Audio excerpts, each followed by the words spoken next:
Hi, my Sega Women students. Today I'm going to be providing a brief introduction to Maggie DuPont, who is going to be our guest lecturer for this module. She is a PhD candidate student in the history department and a friend of colleague of mine. She's going to walk us through a brief history of women's rights movements in the United States, starting back in the 1800s. But before we talk about history, I want to give a little bit of context and answer a question that some of you might be asking, which is why are we going to do a history lesson in a psychology class? In order for us to answer that question, we need to think about the things that we learned in Module 2. And specifically, we're thinking about that asking how men and women are different is nowhere near as interesting or as important as asking why these differences exist.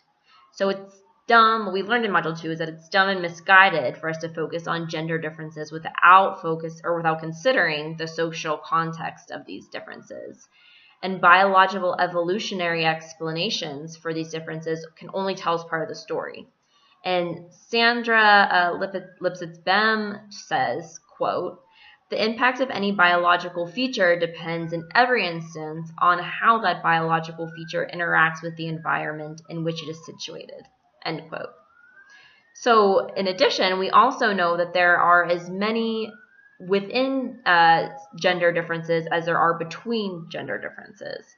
To say that another way, I am as different as another woman or from another woman as I am from a man.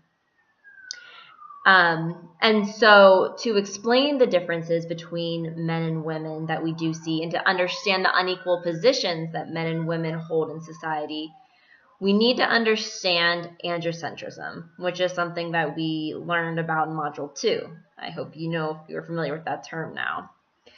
And there is no doubt that living in an androcentric society has shaped the psychology, behavior, and experiences of women, the way they think about themselves in the world. And so moving forward in this class, we will not be asking, how are men different from women, or what are women thinking? Because as I said, those are questions that you can answer by reading Cosmopolitan magazine, and you can believe however much of that junk you want to.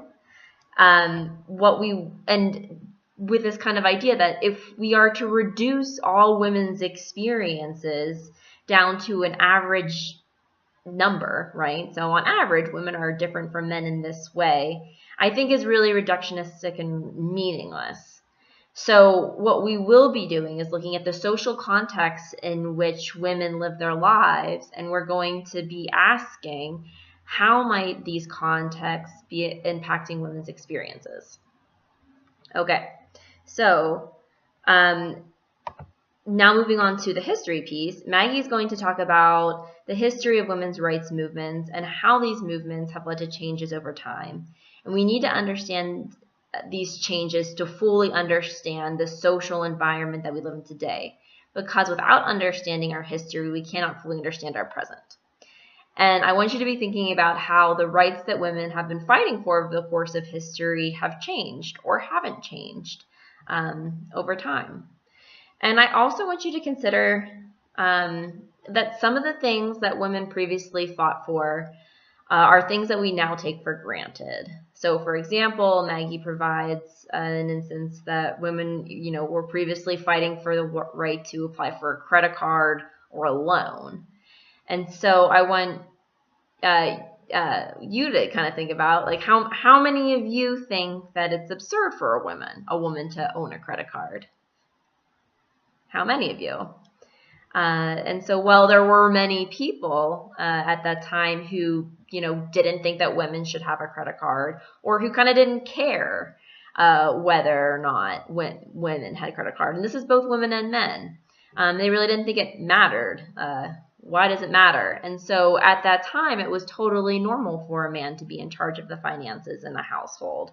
And so it was kind of like, well, that's the way it is. And I'm not really bothered to kind of fight for a change in that area.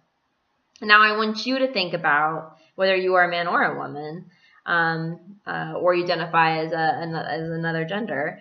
I want you to think about how your life would be different today if you could not or your mom or another woman in your life could not apply for a credit card or a loan. And so for most of you, I would say your life would almost certainly be different, even if you don't identify as a woman. Now, I want you to think about women's rights issue today. So improving access to childcare is something that we're going to be talking more about in a later module. Some of you maybe don't think it's important to improve access to childcare, and some of you couldn't be bothered, or you really don't see what the problem is, or it's just not an important area for change, something doesn't come to mind as something that really needs to be worked on. But I can guarantee you that it does impact your life in some way, whether it be direct or indirect. Even if you don't feel it or see it, right? Again, when you're within culture, sometimes it's difficult to see or feel how these things impact you. And so our current access to childcare feels totally normative as it is right now. And looking back at history helps us to see things that used to be normative or normal are sometimes really horrible or sometimes really limiting, right? And it helps us to understand that today there are also very limiting structures that are in place, even if they feel normal at the current time.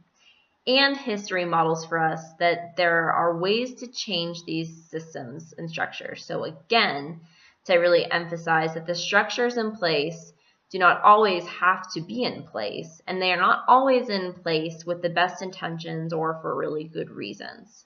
So for the rest of this class moving forward, we're going to be examining the social contexts and structures in which we live our lives, in which women live our lives, and how these contexts influence the psychology of women.